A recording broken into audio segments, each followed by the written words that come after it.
the most traumatizing and awakening day of my life. I remember it was on a Thursday. Matter of fact, let's take it back. Wednesday night, I found myself looking at these different YouTube clips and watching different out-of-body experiences and different films that, they used to scare me, and I would watch it and it would blow me away. It would catch my attention, and it used to scare me so bad. I would wonder. My mind used to go in places like, God, is this stuff real? I couldn't understand it because I've never been to that place. So I found myself praying. I remember walking outside of my apartment, and I was walking back and forth with my eyes closed and just started praying. And I asked God, I said, Lord, if you give me an out-of-body experience, I vowed to share your word and to tell the people what I saw. Not expecting that God was going to respond back to that, because I was just praying out. I was just praying, not actually looking for a response. And after that night, the next morning, that Thursday, October the 2nd, I had a dream. And my spirit left my body. It was like I was in my apartment and my spirit got pulled out of my body. And I would go in these different transits, bright color lights. It was white, like, the best way I can explain it would be shoo, shoo, shoo, all the different flashing lights. And I appeared before a blue sky with no clouds.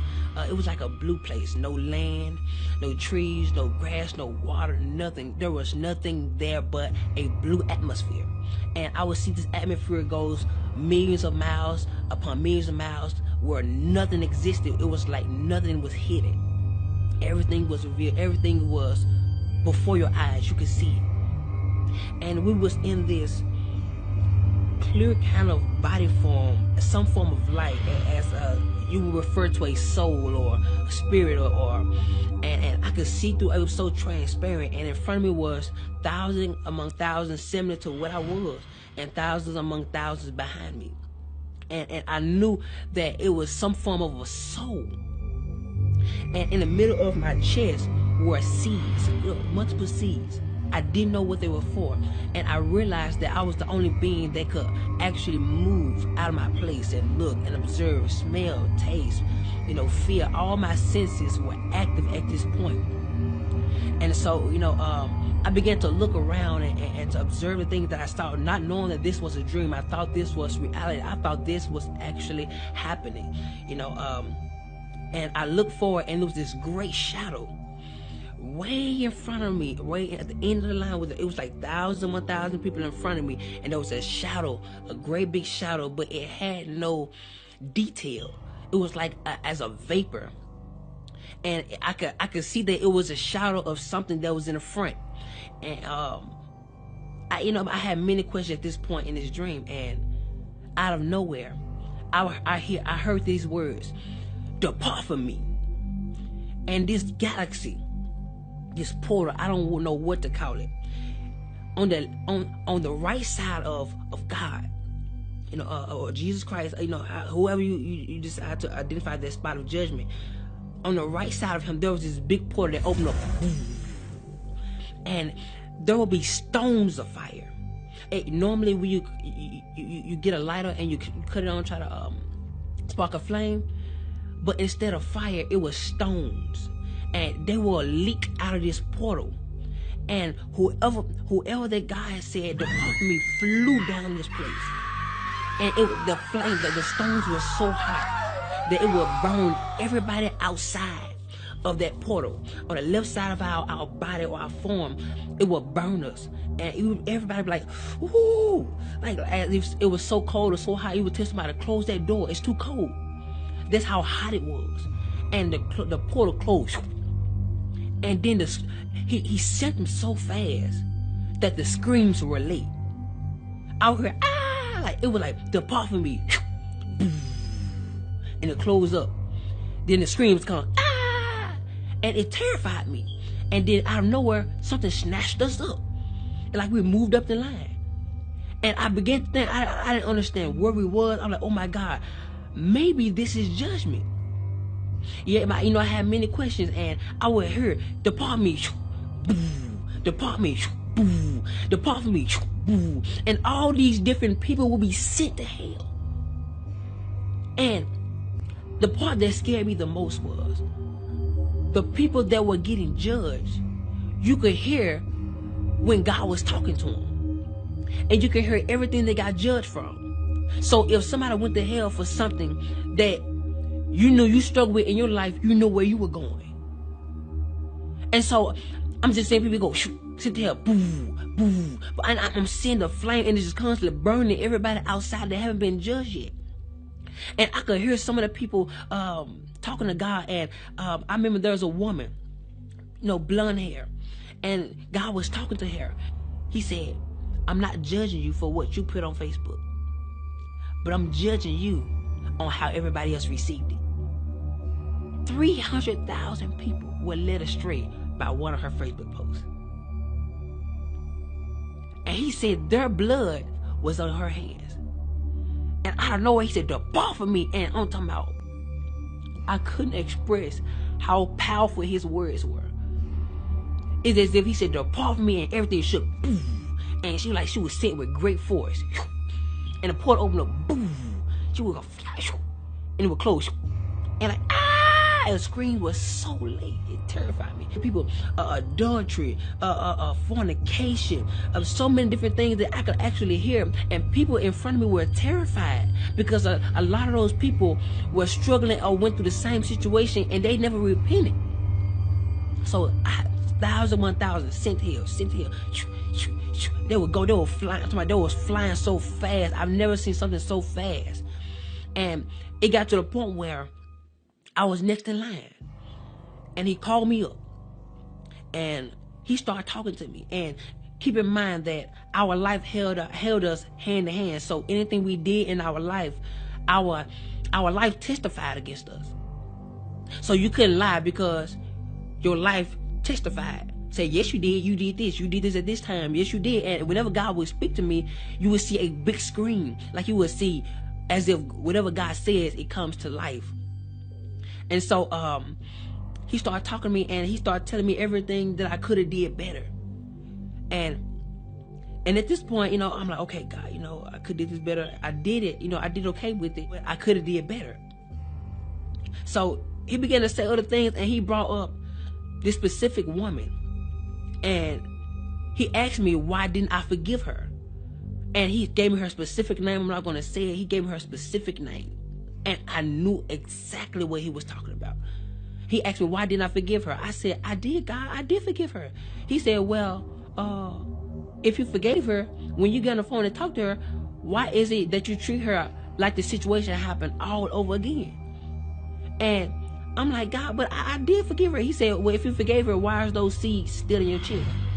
And I looked down. I was like, oh my God. That's what those are for. Those are seeds of what I did in my life. The things I didn't forgive. So he was talking to me, and I was like, oh my God. And he told me, he looked at me and said, because you didn't forgive her, I didn't forgive you some of your sins. And I was like, oh my God. And he started telling me so many other things, and he ain't told me not one good thing yet.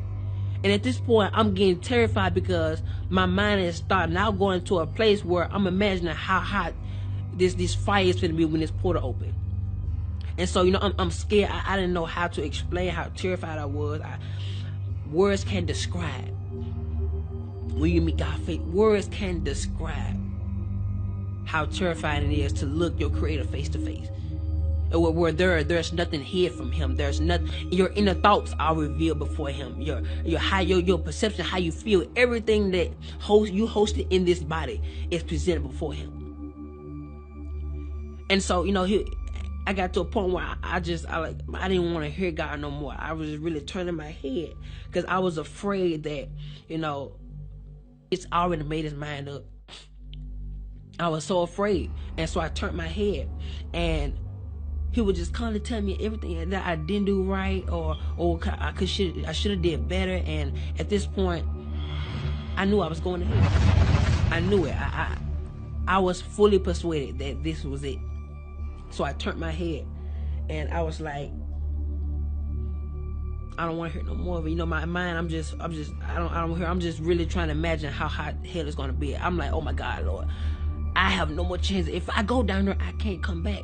Like, Lord, please don't send me to hell. Please, like, God, please. I'm begging you. And I'm more terrified. I was more terrified than I can express. And so I turned my head, and at this point, I no longer wanted to hear what he had to say, because I knew at this point, you know, I was going to hell. And I would have my head turned, and out of nowhere, there was this one feeling that would come over the interface of my soul. And I would turn my head, and it would go in slow motion, and the tears would fly from my face. And I looked at God, and I was looking at his judgment. What was going to be my judgment? And he looked at me, he said, face to face, you don't get a well done. You get a you barely made it. And he stepped back and said, come. And at this point, I was so confused. I'm like, oh my God. And on the left side of God, heaven would open up, so soft, with brilliant lights.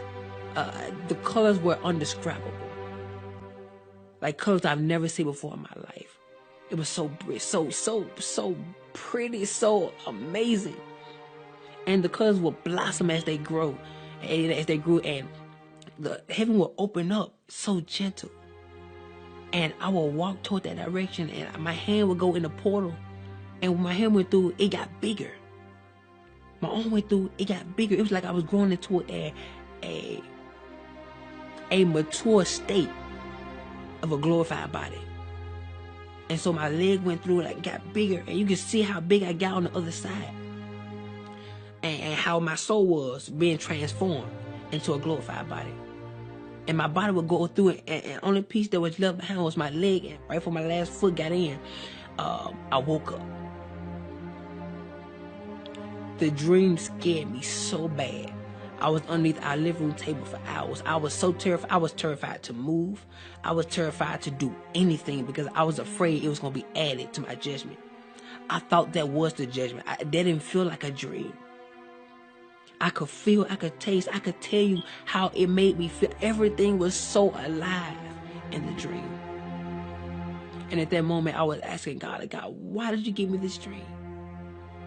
He said, because I want you to warn my people that the things which you saw are the things that shall be. And I didn't realize that what I prayed for and the vow I made before God, that he was going to fulfill it. Now he's looking for my end to be fulfilled. So that's why I'm here talking to you right now. Forgive. Let go. I couldn't describe how many people that allow for unforgiveness to grow in them, and it caused a bitterness, which caused them to do things that they got judged for. That thing caused them not to make it to heaven. I was terrified. It was so many people went to hell. And it felt like I was the first one. Like, God, it was thousands among thousands of people in front of me. That is scary to me. So today I encourage you to get it right with God. Get it right with your fellow friends, your enemies, the church hurt that causing you to attack people in silence.